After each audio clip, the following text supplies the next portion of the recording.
Assalamualaikum warahmatullahi wabarakatuh. Apa kabar kalian semuanya? Semoga kalian baik-baik saja.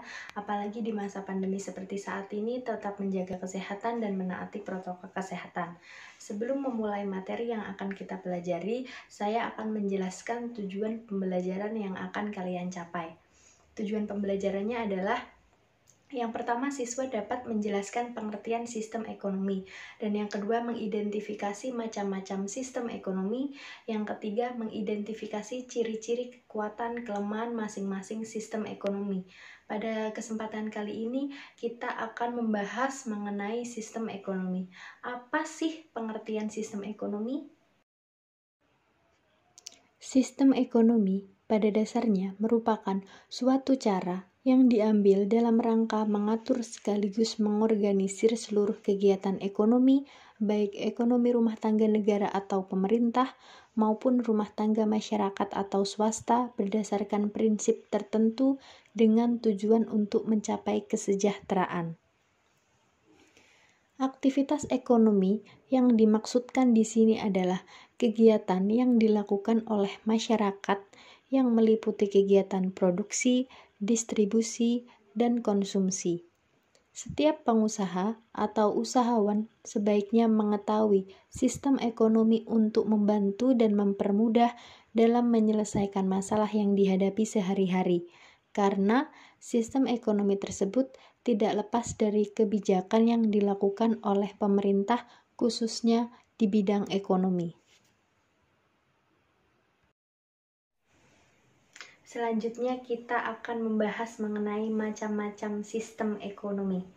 Macam-macam sistem ekonomi yang pertama adalah sistem ekonomi tradisional, yang kedua adalah sistem ekonomi komando atau terpusat, yang ketiga adalah sistem ekonomi pasar atau liberal, dan yang keempat adalah sistem ekonomi campuran.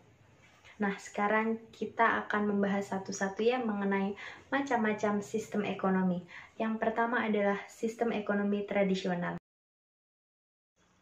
Sistem ekonomi tradisional yang menitik beratkan pada kebiasaan dan adat istiadat dalam menjalankan perekonomiannya. Keberadaan sumber daya alam sangat dibutuhkan masyarakat untuk memenuhi kebutuhan hidup dalam jangka pendek agar dapat bertahan hidup. Masyarakat yang mempunyai sistem ekonomi tradisional adalah masyarakat yang belum ada pembagian kerja, cara mendapatkan barang dengan barter, belum mengenal uang sebagai alat pembayaran, produksi dan distribusi terbentuk karena tradisi dan hanya untuk memenuhi kebutuhan sendiri atau masyarakat.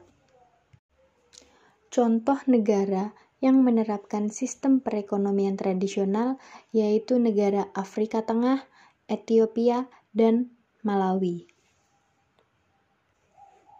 Macam-macam sistem ekonomi yang kedua adalah sistem ekonomi komando atau terpusat. Sistem ekonomi komando adalah sistem ekonomi di mana seluruh kebijaksanaan perekonomian ditentukan oleh pemerintah, sedangkan masyarakat hanya menjalankan peraturan yang ditentukan.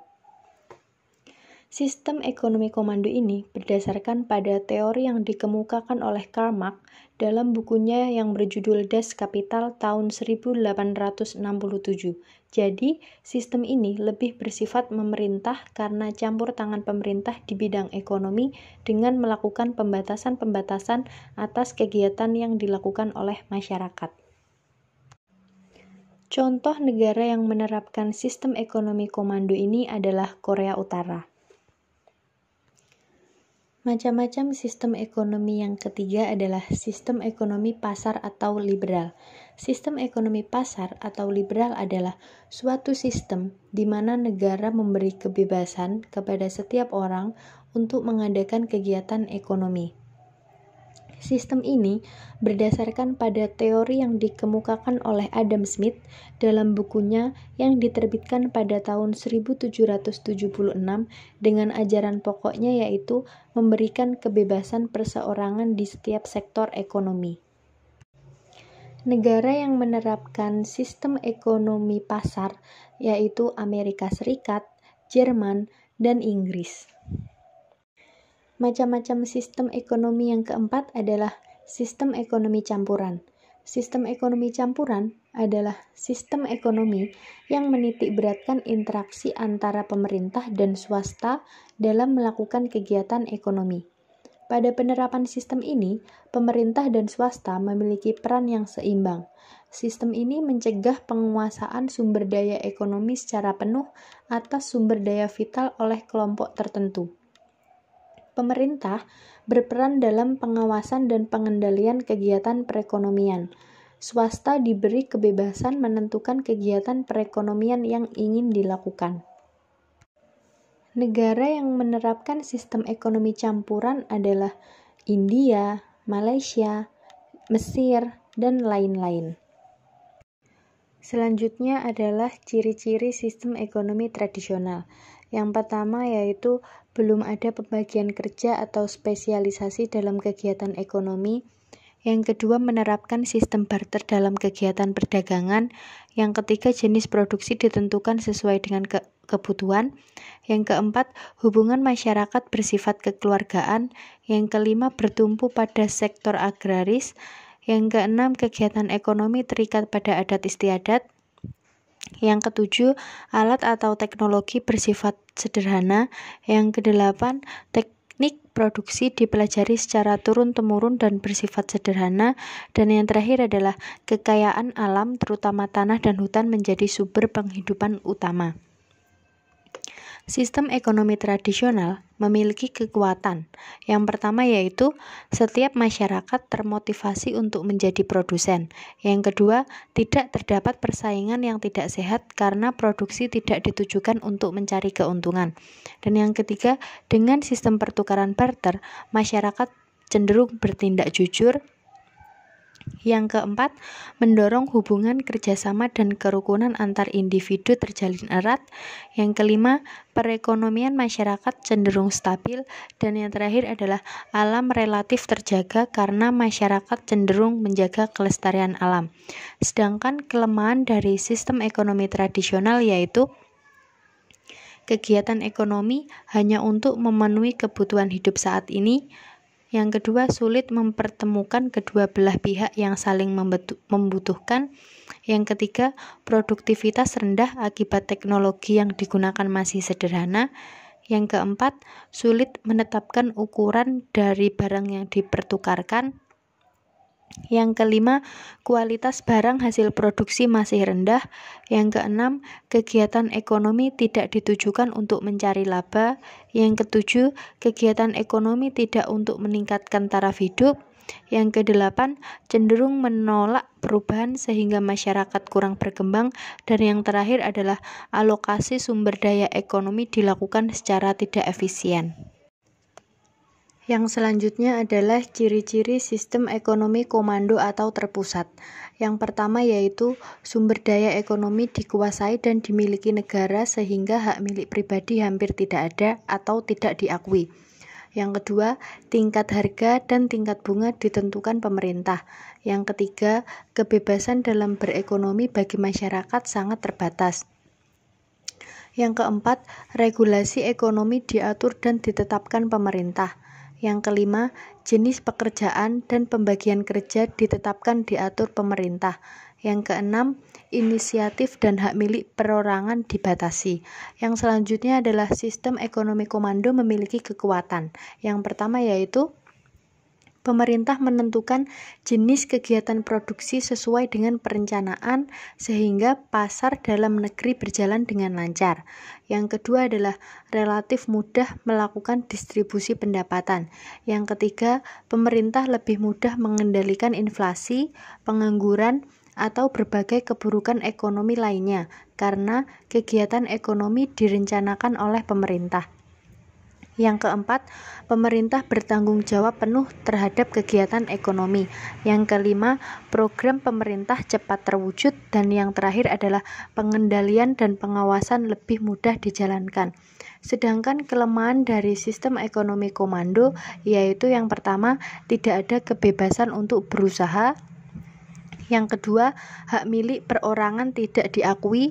Yang ketiga, potensi kreativitas, dan inisiatif masyarakat tidak berkembang, sebab segala kegiatan ekonomi direncanakan oleh pemerintah. Yang keempat yaitu sering terjadi praktik monopoli yang merugikan masyarakat. Yang kelima, sangat tergantung pada pemerintah. Dan yang terakhir adalah masyarakat tidak memiliki kebebasan untuk memiliki alat dan sumber daya. Yang selanjutnya adalah ciri-ciri sistem ekonomi pasar atau liberal. Yang pertama yaitu sumber daya ekonomi dimiliki dan diatur swasta secara bebas. Yang kedua, adanya pembagian kelas atau status dalam masyarakat, yaitu kelas pekerja atau buruh dan pemilik modal. Yang ketiga, adanya persaingan usaha yang ketat dalam kegiatan ekonomi. Yang keempat, pemerintah tidak melakukan intervensi atau campur tangan dalam pasar. Yang kelima, pemilik modal berhak memiliki sumber-sumber produksi. Sedangkan kekuatan dari sistem ekonomi pasar atau liberal yang pertama yaitu setiap individu bebas melakukan kegiatan ekonomi sesuai dengan keahlian dan keterampilannya. Yang kedua, masyarakat dapat mengembangkan inisiatif dan kreativitas. Yang ketiga, adanya persaingan usaha dalam membuat produk berkualitas. Dan yang terakhir adalah adanya efisiensi dan efektivitas karena kegiatan ekonomi berdasarkan prinsip ekonomi. Selanjutnya adalah kelemahan dari sistem ekonomi pasar atau liberal. Yang pertama yaitu adanya persaingan tidak sehat karena timbulnya eksploitasi ekonomi oleh pemilik modal. Yang kedua, adanya modal yang terpusat sehingga menimbulkan monopoli yang merugikan masyarakat. Yang ketiga, adanya kesenjangan ekonomi karena distribusi pendapatan tidak merata. Yang keempat, kebebasan berekonomi mendorong ketidakstabilan perekonomian atau rentan krisis. Dan yang terakhir adalah pemanfaatan sumber daya alam sering tidak memperhatikan kelestarian lingkungan. Dan yang terakhir adalah sistem ekonomi campuran. Ciri-ciri sistem ekonomi campuran sendiri, yang pertama yaitu tatanan ekonomi merupakan perpaduan antara sistem ekonomi pasar dan terpusat. Yang kedua, barang modal dan sumber daya vital dikuasai oleh pemerintah. Yang ketiga, adanya peran berimbang antara pemerintah dan swasta dalam menghadapi perekonomian.